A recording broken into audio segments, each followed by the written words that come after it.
Okay, I got Ivy helping with the water heater install today. This one is only heating half the tank. We're not going to film the whole thing because a lot of you, or at least my more handy friends, you already know how to replace water heaters.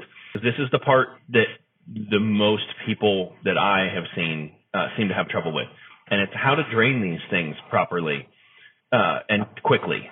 There's the drain valve down at the bottom here. But it's not going to flow well because this thing's been installed for, I think this one's roughly 15 years old. There's tons of sediment in the bottom of this tank. You have to clear that sediment. Otherwise, this thing is going to take ages to drain. So in a lot of cases, you're going to give up on waiting for it to drain and just lug it out of the house half full of water when you didn't have to. So we're going to hook up the hose, but we're not going to open the valve yet. So right now, I've still got all the water on, full pressure to the tank, and we're just going to hook up the hose, but not open the drain valve yet. Okay, now we got the hose hooked up. We're still at full pressure in the tank. None of these upper valves have been shut off yet. Technically, I don't know if you know your codes.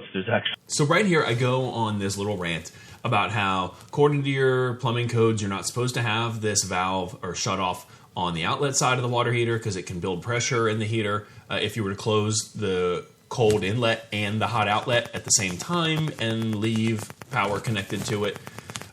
It occurs to me 2 months later as I'm editing this video that it was a long time ago that I was told that. So I should probably look up current plumbing codes to find out if you can legally install this outlet side shutoff. Started out on the forums, do some digging. Of course, I can find a whole bunch of plumbers basically asking each other, hey, we were all told this in plumbing school not to do the shutoff on the outlet side. I need some actual proof in writing. Where is this code? Like, where does it actually say that you can't do it? And of course, there's a bunch of answers saying, man, that's a good question. I was told the same thing in plumbing school. I'm not sure where it is in writing. Finally, somebody finds the exact page. And so I went ahead just to verify. I didn't want to trust that this person was quoting exactly the right spot. So I actually looked it up for myself. And sure enough, he was right. It's not in the plumbing code anymore. You absolutely can put a valve on the inlet and outlet side. I would argue it's still good practice not to put it in there, but the point is it is legal. So now the idea is there is lots of sediment in the bottom of this tank. It's about 15 years old. If you just open that bottom valve and you close off the ones at the top and you let it just trickle, it will not flow well. All that crap is up against the inside of that valve. We've got to clear that first. So we're going to open this bottom drain valve while we've got full pressure to the tank, and then we're going to send water, just a gallon or two, into the shower. That will clear the valve. Then we can drain it properly. We blew some of the junk out into the shower stall there, and then now we've got it running into the pool.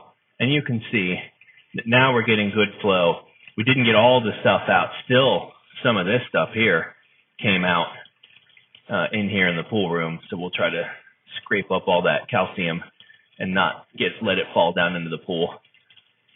But now that we got good flow, I'm going to turn off the water supply to the heater. And we know that the supply to that drain valve is nice and wide open. Otherwise, we wouldn't be getting flow like that. All right, let's do one more quick tip. Learned this from the great Vinnie Cochran. Got my drain pan in that'll collect the water so it doesn't run in and collect on this carpet should we get a leak in the future. Those are 1.5-inch PVC couplings, 4 of them, underneath the water heater. Why? To get airflow underneath the water heater. Anytime you have a leak in the future, spill something, even if it's for a very short period of time, water gets under the heater and it will stay wet under there for weeks without drying out. It's rusting the metal during all that, and maybe it's getting mold started. Give it some breathing room. Get it up on these 4. Then in the future, if any water does spill around here, it will very quickly dry out underneath.